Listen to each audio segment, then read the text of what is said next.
डीटीएन के इस प्रसारण में आपका स्वागत है। मैं हूं डॉक्टर चौधरी और आप देख रहे हैं डीटीवी न्यूज।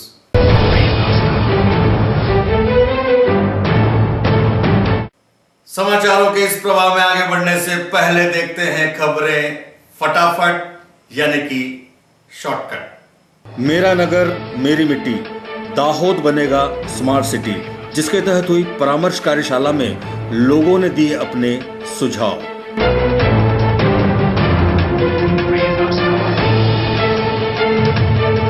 भाजपा के शासन में कानून व्यवस्था गड़बड़ाई, बढ़ रहे हैं अपराध, कहना है कांग्रेस पक्ष का, दिया आवेदन पत्र।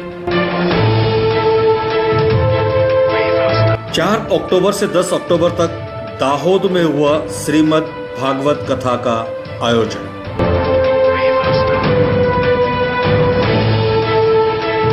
स्मार्ट सिटी के चलते दाहोद में पाइपलाइन से घर घर गैस मिलने की उम्मीदें हुई पुख्ता।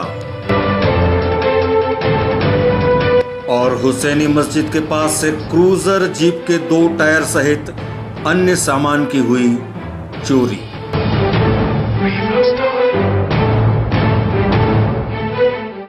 समाचारों के इस प्रवाह में सबसे पहले बात करते हैं स्मार्ट सिटी की। जी हां, मेरा नगर मेरी मिट्टी, दाहोद बनेगा स्मार्ट सिटी।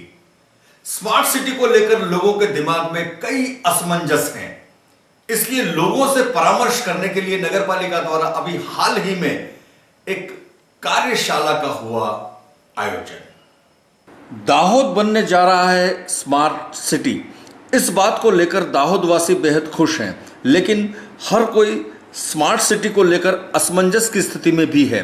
मसलन ये स्मार्ट सिटी बनेगी कैसे, कहां बनेगी, कब तक बनेगी, क्या होगा इसमें, ऐसे कई सवालों से हर कोई जूझ रहा है, जिसके चलते विवेकानंद संकुल में 9 अक्टूबर को सवेरे प्रथम परामर्श कार्यशाला का आयोजन किया गया, जिसमें मंत्री बच्चू भाई खाबड़, सांसद जसवंत सिंह भाभोर, जीयूडीसी के एमडी प्रभारी अमित भाई ठाकर, जिला पंचायत के प्रमुख शंकर अमलियार, जिला भारतीय जनता पार्टी प्रमुख सुधीर भाई लालपुरवाला तथा दिल्ली से विशेष तौर पर पधारे दाहोद स्मार्ट सिटी टीम के लीडर और सीनियर कंसल्टेंट बत्रा की उपस्थिति में दीप प्रज्वलित कर कार्यक्रम की शुरुआत हुई और फिर दौर शुरू हुआ स्वागत आदि का। स्मार्ट सिटी किसे कहते हैं, कैसे बनेगी ये स्मार्ट सिटी, स्क्रीन पर सबसे पहले डेमोन्स्ट्रेशन द्वारा उपस्थितों को इस संबंध में दी गई जानकारी।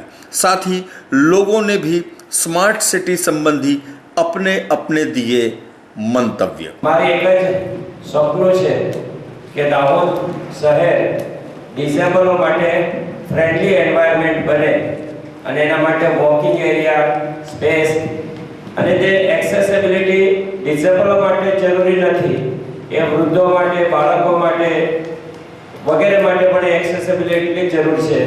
તો મારું સપનું એક જ છે કે દાહોદ શહેર ડિસેબલ ફ્રેન્ડલી બને। Thank you. तब मैंने यहाँ के स्थानिक राजकीय नेताओं की मदद से सबसे मिलकर संगठन वो किया था। तब से मेरा सपना था कि दाहोद में क्या क्या होना चाहिए। तो 2-3 चीज़ें मैंने की है, 2 विभाग में है। एक ये है कि मैं क्या कर सकता हूँ उसके साथ, और एक है कि सब लोगों के हमारे जिला के लिए क्या चाहिए। यहाँ की जो गवर्नमेंट स्कूल है, जो स्लम के बच्चे रहते, गरीब के बच्चे पढ़ते हैं, उसको अगर आप हमें दिया जाए हमारे साथ, तो हम डिजिटलाइजेशन करना चाहते हैं ताकि पेपरलेस रहे और यहाँ के स्कूल, टीचर और स्टूडेंट्स और उनके पेरेंट्स, उनका अपग्रेडेशन आने वाले 5 साल में हो सके। तो दूसरी तरफ स्मार्ट सिटी से मुताल्लिक ही 2 दिवसीय कार्यशाला का दिल्ली में भी हुआ था आयोजन, जिसमें दाहोद से एक डेलीगेशन गया था, जिसमें दाहोद नगर पालिका प्रमुख राजेश भाई सहताई, चेयरमैन्स तथा काउंसिलर्स की एक टीम, जिसमें कैद भाई चूनावाला, गोपी भाई देसाई, आशीष भाई लालपुरवाला तथा दाहोद आरडीसी भी दिल्ली गए थे, जहां देश विदेश से आए हुए विशेषज्ञों द्वारा स्मार्ट सिटी संबंधी विस्तृत जानकारियां इन्हें इस कार्यशाला के तहत दी गई थी। आइए इस संबंध में जानते हैं।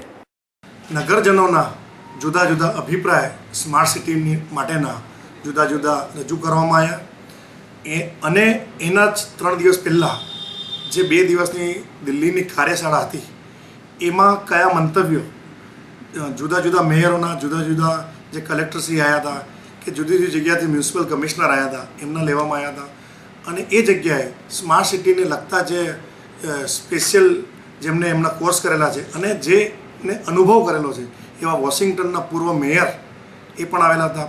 ખૂબ જ પ્રભાવશાળી જેમને વક્તવ્ય આપ્યું એવા વોશિંગ્ટનના પૂર્વ મેયર જેમને વોશિંગ્ટનની 25-30 વર્ષ પહેલાંની જે દશા હતી એ હાલ આપણા અમુક જે સ્ટેટ છે એની જે દશા છે પાણીને લઈને કે ડ્રેનેજને લઈને ને રસ્તાને લઈને એનો ચિતાર એમણે રજૂ કર્યો હતો અને એના પછી એનામાં કઈ રીતે સુધાર આવ્યો એના માટેની એમને વાતો કરી. એમના વાતોથી એટલી આપણને જાણકારી મળી છે કે સરકાર ફંડ એકવાર ઊભું કરી દે, ફંડ પણ બહુ બધું મોટું હોય છે, સુવિધાઓ ઉપલબ્ધ થઈ શકે છે, પરંતુ જ્યાં સુધી જે નગરમાં આપણને સ્માર્ટ સિટી બનાવવાનું છે કે એમને સ્વચ્છ અને સુંદર રાખવાનું છે 100% નગરજનોની જ્યાં સુધી ભાગીદારી નહીં હોય ત્યાં સુધી એ શક્ય બની શકશે નહીં.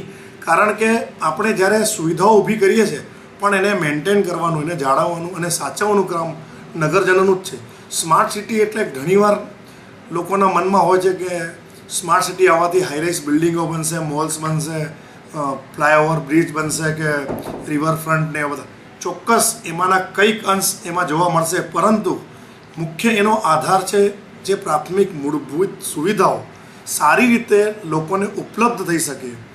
આપણા નગરનું વાતાવરણ, આપણને જે મળતી સુવિધાઓ એકદમ એક તો સરળ સારી હોય, એમાં પારદર્શિકતા હોય વહીવટમાં અને દિશા એકદમ ચોક્કસ હોય એવું નગર કે આમ નયનને એકદમ ગમે એવું નગર હોવું જોઈએ. એ મુખ્ય વાત છે. મોટી મોટી વાતો આમ તો દિલ્હી છે, બેંગ્લોર છે કે મુંબઈ છે, મદ્રાસ છે, એમાં ફ્લાયઓવર બ્રિજ કે મોલ્સ ને બધું છે, છતાંય સ્માર્ટ કેમ નથી? એમની મજબૂરીઓ અલગ છે, એમની સમસ્યાઓ અલગ છે. યુપી, બિહાર, ઝારખંડ, મધ્યપ્રદેશ અને રાજસ્થાન એમની પ્રાથમિક સુવિધાઓ પણ હજી ઉપલબ્ધ નથી. એવી વાતો પણ ત્યાં રજૂ થઈ કે 24 કલાક વીજળી પણ એવા નગરોમાં નથી. આપણા ગુજરાત બેલેન્સિંગ છે અને એમાંય દાહોદ. ગુજરાતમાં વડોદરા હશે, અમદાવાદ હશે, સુરત હશે, એમાં લગભગ બધી જે સુવિધાઓ છે એ પાર કરી ચૂક્યા છે. ખાલી એમને એક સારું વાતાવરણ ઊભું કરવાની જરૂર છે. ધ્વનિમુક્ત, વાયુમુક્ત એટલે પ્રદૂષણ મુક્ત, સારા ગ્રીન એરિયા ડેવલપ કરવાના અમુક જગ્યાએ બાકી છે. દાહોદ એ બંનેની વચ્ચે છે.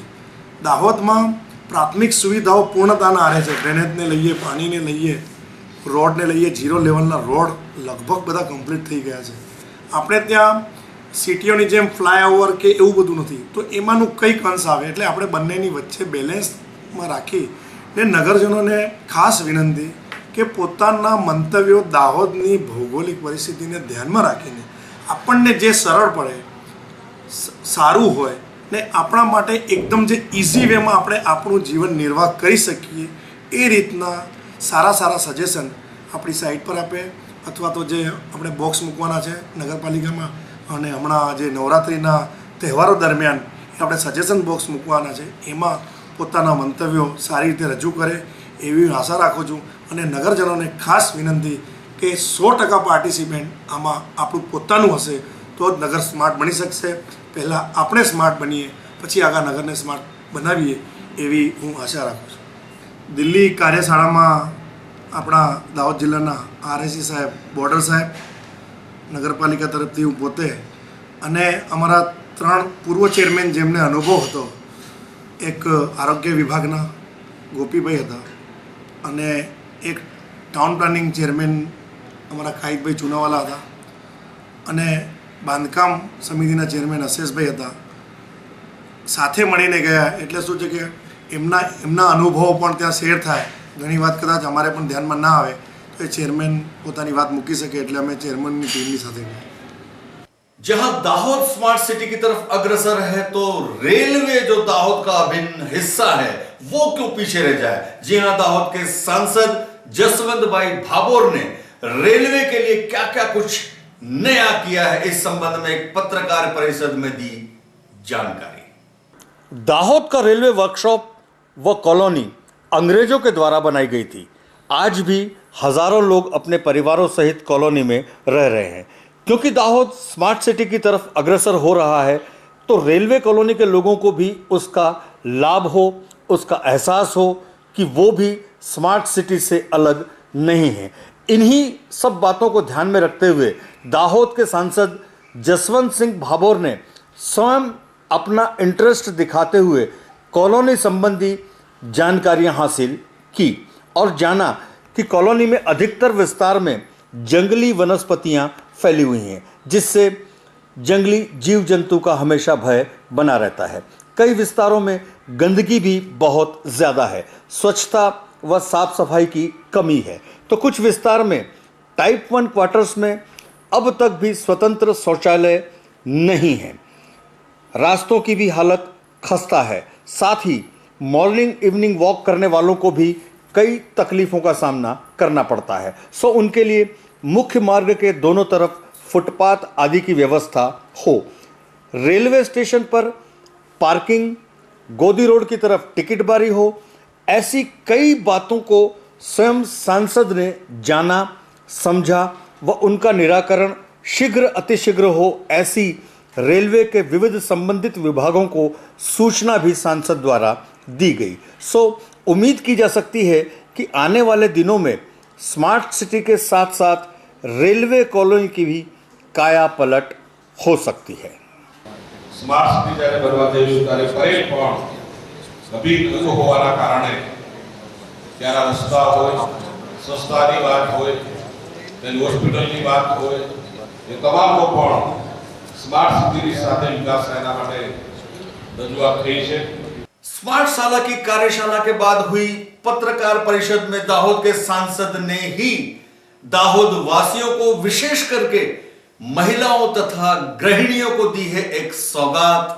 पाइपलाइंस के द्वारा घर घर पहुंचेगी गैस। जी हां, कुकिंग गैस अपने आप में एक बड़ी समस्या कही जा सकती है, किंतु दाहोद अब बनेगा स्मार्ट सिटी, जिसके चलते दाहोद वासियों, विशेषकर महिलाओं के लिए खुशियों की सौगात समान अंडरग्राउंड पाइपलाइन गैस कनेक्शन की शुरुआत होने की पूरी संभावनाएं जागी हैं, जिसका वर्षों से दाहोद वासियों को था इंतजार। अभी हाल ही में पेट्रोलियम एवं नेचुरल रेगुलेटरी बोर्ड द्वारा दाहोद जिले में सिटी में गैस डिस्ट्रीब्यूशन नेटवर्क में रुचि रखने वाली कंपनियों से टेंडर मंगवाने की प्रक्रिया हाथ में ली गई है, जिसके चलते आगामी दिनों में दाहोद वासियों के घरों में यहां तक कि रसोई घर तक सीधे गैस पाइपलाइन के मार्फत पहुंचने के आसार साफ दिखाई देने लगे हैं, जो वाकई दाहोद नगर सहित विशेष तौर पर महिलाओं तथा गृहिणियों के लिए सुखद समाचार बेशक कहे जा सकते हैं। નગરજનો માટે, બહેનો બધા માટે ખૂબ આનંદના સમાચાર છે। એનું ટેન્ડર બહાર પડી ગયું છે।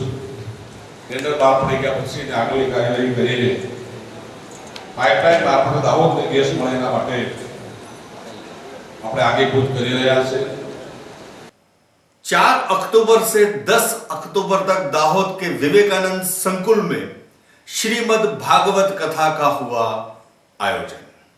श्री संत कृपा सत्संग परिवार सेवा ट्रस्ट दाहोद के तत्वाधान में 4 अक्टूबर से 10 अक्टूबर तक विवेकानंद संकुल में श्रीमद् भागवत सप्ताह ज्ञान यज्ञ का अद्भुत व सफल आयोजन किया गया। राष्ट्रीय संत श्री अरविंद जी महाराज की आकर्षक व मधुर वाणी से दाहोदवासी अभिभूत हुए, तो दूसरी तरफ नित नए विविध धार्मिक अनुष्ठानों ने भी विशेष आकर्षण जमाया। मसलन श्री वामन जन्मोत्सव, श्री राम जन्मोत्सव, श्री कृष्ण जन्मोत्सव, श्री गोवर्धन की लीला, जिसके चलते 56 भोग, तो कहीं श्री रुक्मणी विवाह और तुलसी विवाह ने भी अपना अलग आकर्षण जमाया, जिसका लगातार कई दिनों तक दाहोद वासियों ने भारी तादाद में लुत्फ उठाया।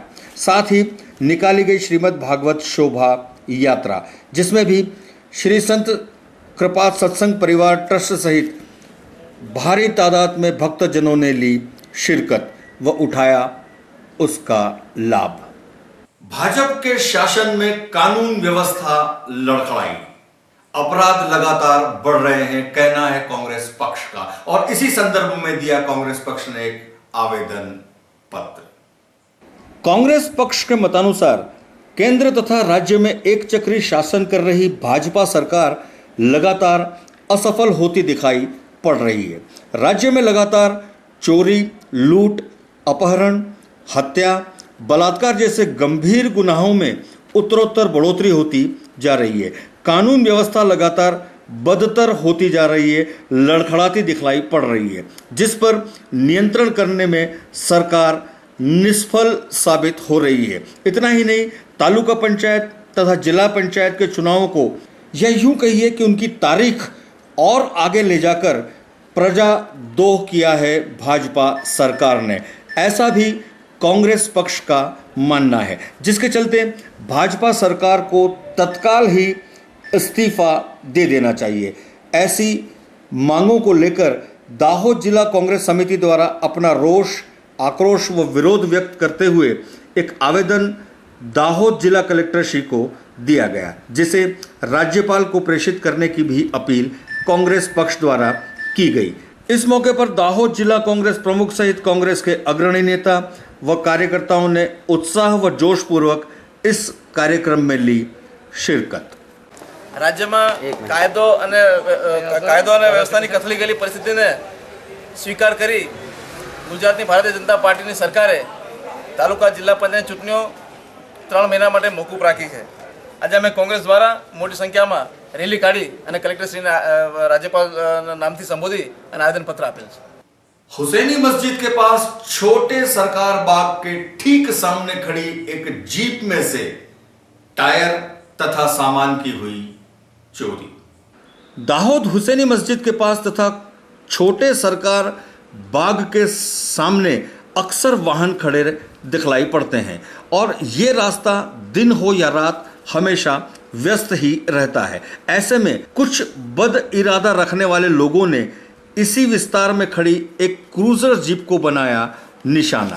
देर रात जीप के 2 टायर खोल लिए और उसे बटोर कर ये लोग हुए फरार। सवेरे जब जीप का मालिक अपनी जीप लेने पहुंचा तो जीप की हालत देखकर हक्का बक्का रह गया। घटना की जानकारी मिलते ही लोगों का जमावड़ा घटनास्थल पर देखा गया। जय गुरुदेव जी महाराज के उत्तराधिकारी पंकज जी महाराज के सानिध्य में अभी हाल ही में एक सत्संग का आयोजन हुआ उकरडी रोड पर। सुसमाज व सुराष्ट्र की कामना सहित लोगों में अपने उपदेशों से जागृति लाने के प्रयास के लिए जाने जाते विश्व विख्यात परम संत बाबा जय गुरुदेव जी महाराज के उत्तराधिकारी पंकज जी महाराज का एक आध्यात्मिक सत्संग अभी हाल ही में गोदी रोड के उकरडी रोड पर हुआ, जिसमें भारी तादाद में जय गुरुदेव संप्रदाय के मानने वाले भक्तों ने शिरकत ली।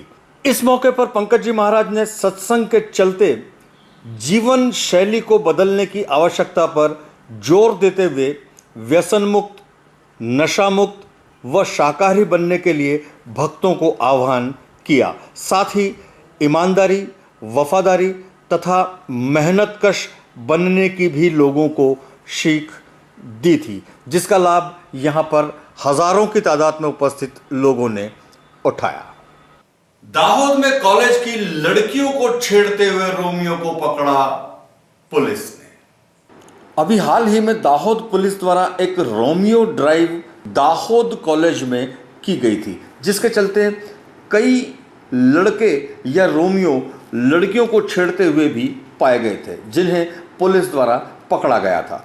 उनमें से जिनके पास कॉलेज का आईडी प्रूफ था उन्हें पुलिस द्वारा डांट फटकार लगाकर छोड़ दिया गया था, किंतु पकड़े गए उन लड़कों में से 7 से 8 लड़के ऐसे पाए गए जिनके पास कॉलेज का कोई आईडी प्रूफ तक भी नहीं था, उनके खिलाफ पुलिस द्वारा योग्य कार्यवाही की गई। दाहोद की बचपन स्कूल तथा AHPS स्कूल के विद्यार्थियों ने हरियाणा के सोनीपत में जाकर दाहोद का बजाया डंका।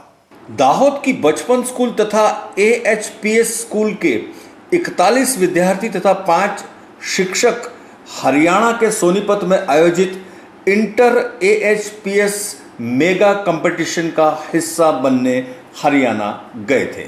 सूत्रों से मिली जानकारी के अनुसार देश भर की विविध स्कूलों में से तकरीबन 700 विद्यार्थी यहां इस प्रतियोगिता का हिस्सा बनने के लिए आए थे। विद्यार्थियों के बीच हुई विविध इवेंट्स मसलन हिंदी तथा इंग्लिश स्पीच, ड्राइंग, वेस्ट में से बेस्ट किस तरह बनाया जाए, जनरल नॉलेज का क्विज, साइंस का क्विज तथा डांस, एथलेटिक जैसे कई इवेंट्स थे जिसमें दाहोद के विद्यार्थियों ने उम्दा प्रदर्शन किया और गोल्ड तथा सिल्वर मेडल सहित कुल 24 मेडल दाहोद के विद्यार्थियों ने हासिल किए। कुल मिलाकर दाहोद के विद्यार्थी 24 मेडल सहित रहे दूसरी पायदान पर, जो दाहोद के लिए गौरव की बात कही जा सकती है। दिल्ली के पास आए सोनीपत में एक बहुत बड़ी मेगा इवेंट्स हमारे बच्चों ने पार्टिसिपेट किया, जिसमें सारे देश से लगभग 250 स्कूलों ने पार्टिसिपेशन के अंदर 1000 से ज़्यादा बच्चे थे। हमारे स्कूल से 48 बच्चों में से 24 मेडल जीत के हम मेडल टैली के अंदर 2nd पोजीशन पर आए। जो ज़बरदस्त सफलता हमारे दाहोद को मिली है, इन सभी बच्चों को, उन सभी पेरेंट्स को, सारे टीचर्स को अभिनंदन हम देते हैं। स्मार्ट सिटी के चलते दाहोद युवा शक्ति मंडल द्वारा पहली बार बड़ौदा तथा अहमदाबाद जैसे महानगरों की तर्ज पर दाहोद की हरिवाटिका में होगा नवरात्रि महोत्सव। यूं तो दाहोद में अक्सर नवरात्रि के त्योहार को पूरे जोश, उमंग व धार्मिक परंपरानुसार मनाया जाता रहा है, किंतु अब जब दाहोद बन रहा है स्मार्ट सिटी, तो बड़ौदा, अहमदाबाद जैसे अन्य महानगरों के गरबों की तरह दाहोद में भी आकर्षक और स्मार्ट गरबे क्यों न हो। क्यों न लोग पारंपरिक वेशभूषा में अच्छे माहौल में बेखौफ होकर दिल से गरबों का लुत्फ उठा सकें, इस दिशा में सोचा जाए। इस दिशा में सोचने तथा उस पर अमल करने का काम किया दाहोद की युवा शक्ति गरबा मंडल ने। इन युवाओं ने पहली बार मां शक्ति नवरात्रि महोत्सव 2015 के रूप में दाहोद की हरि वाटिका में किया है आयोजन। सूत्रों की माने तो तकरीबन 2000 लोग पारंपरिक वेशभूषा में हरि वाटिका के लॉन में गरबों की ताल पर बड़ी ही सरलता से दिल खोलकर गरबा कर पाएंगे और इतने ही लोग गरबों का लुत्फ भी परिवार सहित उठा पाएंगे, और वो भी नाश्ता तथा खाने पीने की चीज के साथ। कुल मिलाकर स्मार्ट सिटी के चलते दाहोद के इन युवाओं द्वारा किया गया प्रथम प्रयास अच्छा व सराहनीय कहा जा सकता है। मेगा ब्लॉक के चलते दिल्ली मुंबई मुख्य रेल मार्ग की 8 ट्रेनें हुई कैंसिल। मुंबई दिल्ली मुख्य रेल मार्ग पर तुगलकाबाद तथा पलवल स्टेशन के बीच नई रेलवे लाइन डालने का कार्य प्रगति पर है, जिसके चलते नॉक इंटरलॉकिंग काम के चलते यातायात प्रभावित होना स्वाभाविक बात है।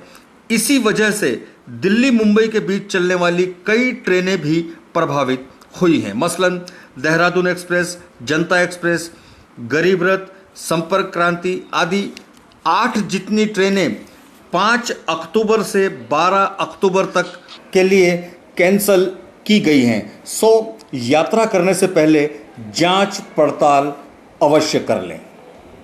और अब चलते चलते दोस्तों, चलते चलते हम आपसे 2 बातें करेंगे।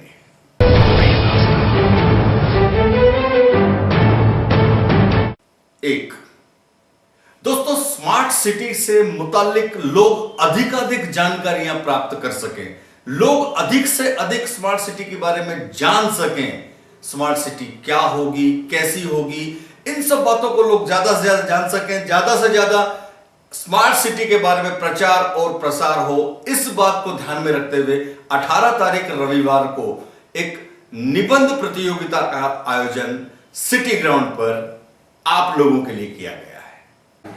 સ્માર્ટ સિટીને લગતું મારા સપનાનું નગર એના માટેની એક નિબંધ સ્પર્ધા આપણે પોલીસ ગ્રાઉન્ડ પર 18 તારીખે રાખવામાં આવી છે।